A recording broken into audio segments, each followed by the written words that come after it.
Salut à tous et bienvenue dans Actu Ciné, votre magazine d'actualité du cinéma. Comme tous les mois, on démarre avec nos gros plans de l'été et notamment aujourd'hui on va parler de Playmobil, le film.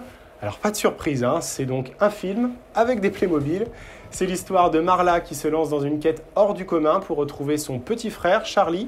C'est le début d'une aventure pleine d'action et d'humour qui lui permettra de faire un grand nombre de rencontres, parfois agréables et parfois non. Non.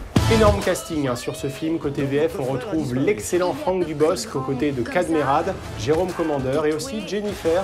Et oui, après Maya l'abeille, elle prête aujourd'hui sa voix au personnage de la bonne fée. Alors une telle distribution, c'est un peu normal quand on sait que le film est français, même s'il a été réalisé par Lino Di Salvo, un réalisateur américain. Il est produit en France, bien chez nous. De citoyens se sont littéralement volatilisés. Vous pensez que ce sont les mêmes personnes qui ont enlevé mon frère? Bien. Dans une heure, tu devras te battre pour ta vie dans mon arène. On devrait bien s'amuser.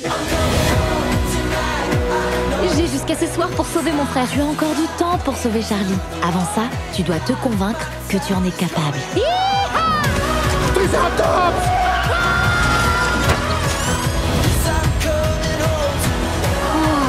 Wouhou! Accroche-toi, on arrive, petit frérot! Attrapez-les!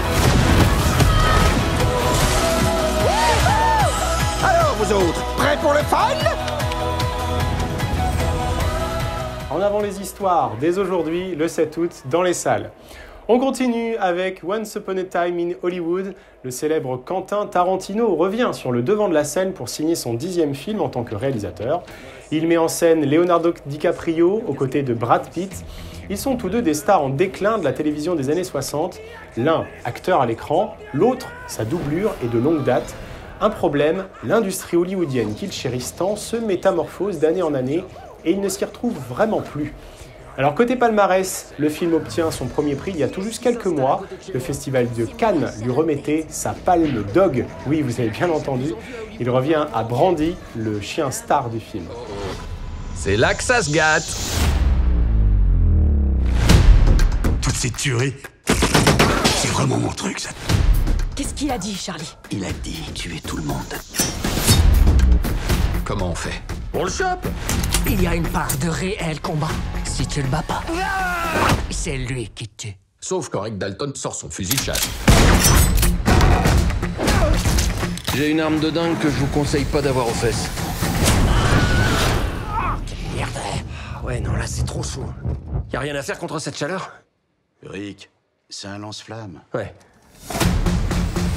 Le dernier Tarantino, c'est à découvrir dès le 14 août prochain dans les salles obscures. Plan large maintenant sur vos pires cauchemars avec l'horreur de l'été, Wedding Nightmare. Qui n'a jamais imaginé que son mariage tournerait au pire cauchemar? C'est un parfait résumé de ce film. Interdit en salle aux moins de 12 ans, pour les plus âgés, vous pourrez aller vous faire une petite frayeur au cinéma à la fin du mois, le 28 août.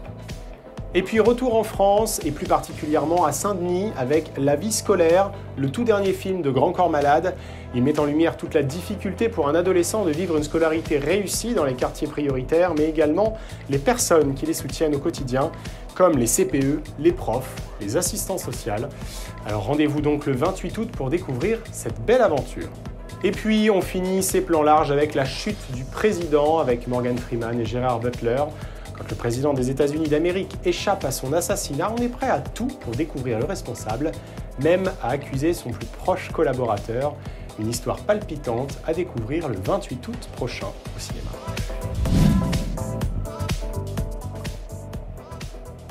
« 196 jours, 17h50, c'est la durée totale qu'a passé Thomas Pesquet à bord de la Station spatiale internationale en orbite autour de la Terre.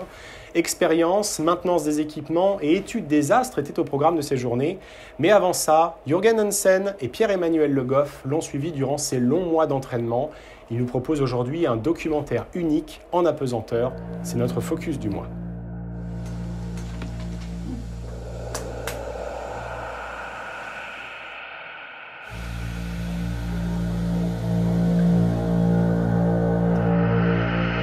You ready now?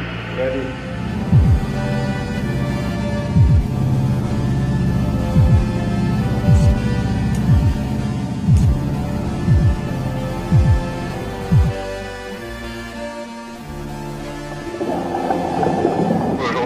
répétition générale de ce qui se passera le jour où on sortira depuis la station spatiale vers le vide de l'espace. Il faut faire très attention, il ne s'agit pas de lâcher et de partir dans l'espace.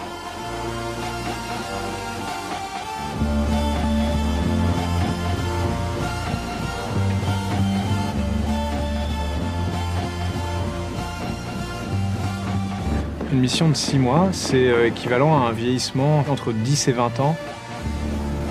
Les Américains disent no pain, no gain. On ne peut pas avoir de bénéfices si on ne s'investit pas.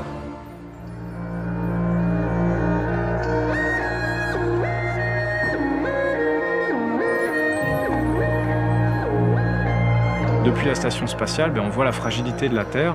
C'est ce côté un peu métaphysique. C'est une quête de réponse, en fait. C'est une quête de sens. C'est vraiment aussi pour ça qu'on va dans l'espace. C'est pas juste pour se faire plaisir et s'accrocher des médailles. C'est parce qu'on est convaincu que ça va servir au plus grand nombre.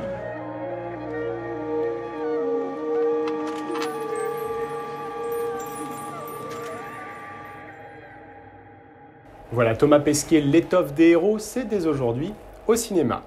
Et puis, avant de se quitter, on en parlait il y a quelques mois et ça y est, c'est fait. Avengers Endgame devient le film le plus lucratif de tous les temps. Il se hisse à la première place du box-office international avec 2 790 millions de dollars de recettes. Il bat donc le précédent record détenu par Avatar en 2009 avec 2 757 millions. Ces résultats, bien entendu, ne tiennent pas compte de l'inflation. C'est la fin d'Actu Ciné, merci de nous avoir regardés pendant une année entière, cette première année d'émission. On se retrouve à la rentrée, le premier mercredi de septembre, avec une nouvelle formule, un nouveau décor et surtout un nouveau chapitre à cette émission, Rewind. Tous les mois, Louis, Benjamin et moi, on vous fera redécouvrir un film qui est déjà sorti au cinéma. Nous irons sur certains lieux de tournage et on vous dévoilera quelques secrets de production. Nostalgie au programme. Bonnes vacances à tous, à bientôt.